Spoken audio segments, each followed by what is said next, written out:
Grabatzen ari garen unean eguerdiko 12:06 minutu igaro diren honetan, gaur hasiko den binakako txapelketa nagusiko ligaxkako 11. jardunaldiaren atarikoa eta pronostikoak egingo ditugu. Lehenik eta behin gogora ezagun sailkapena nola dagoen. Laso eta Iztueta dira sailkapenaren gorenean 8 punturekin, 8 puntu dituzte ere bigarren postuan Ezkurdiak eta Errezustak, 7rekin dira hirugarren Elordi eta Zabaleta, laugarren Artola eta Mari Ezkurrena 6 punturekin, laurekin dira 5. Jaka eta Imaz, 3 puntu dituzte Peñak eta Albizuk 6. postuan, 3 punturekin dira 7. postuan Altuna eta Aranguren, eta puntu bakarrarekin 8. postuan Peio Etxeberria eta Martija. Beserie txapelketan bezala hemen ere jardunaldiari hasiera Hendaian emango zaio, Hendaiako Daniel Ugarte pilotalekuan, eta bertan Peña eta Albizu, Peio Etxeberria eta Martijaren aurka izango dira. Partida dramatikoa bibikotentzat, Peña eta Albizu egia da oso garaipen garrantzitsu bat eskuratzetik iritsi direla gaur Hendaiara. Egia esan sekulako partida jokatu zuen lehengo astean Jon Ander Albizuk, ia Iztu eta une oro hankapean eduki zuen, eta Peñak aurrean abantaila hori baliatu zuen, ez? Baina partida oso bestelakoa izango da, azken finean atzeko kuadroetan indarrak oso berdindutak egongo dira, Albizu eta Martijarekin. Aurrean ikusiko dugu ea Peiok Peña nahasteko aukera baduen, defentsan egia da Peio gehiago dela, eta tantoa amaitzeko bi aurrelariek erraztasun handia dituztela, eta horregatik Peio Etxeberria eta Martija hartuko ditut favorito. Iruditzen zait pixkanaka gora doazela, lehen puntu horrek ere lasaitasun handia emango zien noski, egia lehengo astean Elordi Zabaleta bezalako bikote indartsu bat egokitu zitzaiela aurrean, eta hala ere burrukatu zuten partida, 22 eta 18 galdu baitzuten, eta horregatik Peio Etxeberria eta Martija favorito.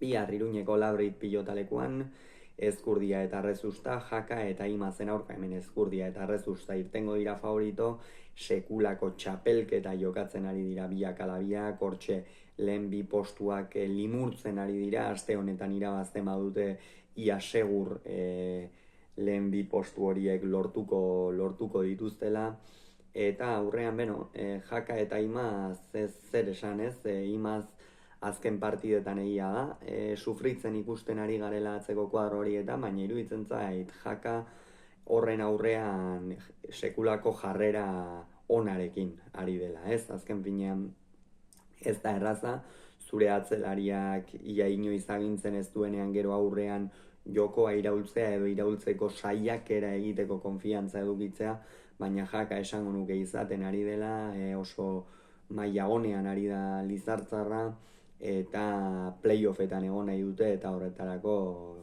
geratzen diren 4 partidetatik esango nuke bi behintzat derrigorrean irabazi beharko dituztela, baina noski eurek gehiago nahiko dituzte, eta borrokara irtengo dira Labriten, hala ere Labriteko partidan Ezkurdia eta Errezusta favorito. Bihar ere Markina Xemeinen unibertsitatean Artola eta Mari Ezkurrena, Elordi eta Zabaletaren aurka. Haze partida hau ere hemen Artola eta Mari Ezkurrena ikusten ditut favorito, iruditzen zait beti gora nabarmen datorren bikotea da. Lehengoan ikusi genuen jada Artola asentatuta dagoela txapelketan, hor gauza bat eta beste partida batzuk jokatu gabe utzi ditu alegiako aurrelariak. Mari Ezkurrena ere etzen nabarmen agintzen ari orain artean, baina orain sekulako freskotasuna hartu dute, sekulako abaia hartuak dira, eta hori noski baliatuko dutela iruditzen zait.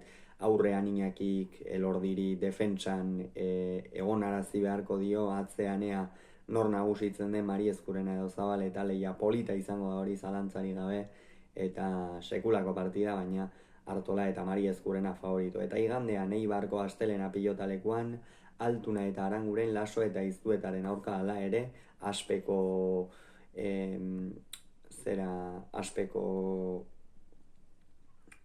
horria irakurtzen ari nintzela, deiaren albiste bat agertzen da hemen, eta gaur Jokin Altuna Amezketako Larrunarri pilotalekuan Jokin Etxanizekin batera proba bat egitekoa omen da, eta proba horretan erabakiko omen du ea Eibarko astelenan igandean jokatu ala ez. Egia esan Jokin Altunak jokatzen ez badu iruditzen zait bikote honentzat oso beltz jarriko liratekela gauzak, Laso eta Iztu eta sekulako momentuan dagoen bikotea da, naiz eta lehengo astean ez zuten irabazterik izana eta aurkariak gehiago izan ziren, beste partida guztietan nagusi izaten ari dira, atzean Iztu eta sekulako konfiantzarekin eta kolpez oso fresko dabil, aurrean berriz Unai Laso bere maila nabarmen erakusten eta erakutsiaz lauterdiko txapelketa horretatik zenolako konfiantzarekin eta nola indar berrituta irten zen, eta Laso eta Iztu eta irtengo dira Altuna jokatu ala ez favorito, baina gauza asko alda daitezke Altunak jokatu edo zein ipiniko ote dute, Zabalak bihar jokatzen baitu. Eta Zabalak bihar jokatzen badu, ziur aski Aspek beste aurrelari bat ipiniko dio Aldaberi, Altunak gaur ez duela jokatuko erabakitzen badu. Beraz, sekulako nasmasa dago, hor gaur bertan erabakiko da dena, biharko ja da dena argituta egongo da, baina horixe, hauxe beraz esan beharrekoa, aurrengoan gehiago izango duzu, bitartan ongi izan, agur.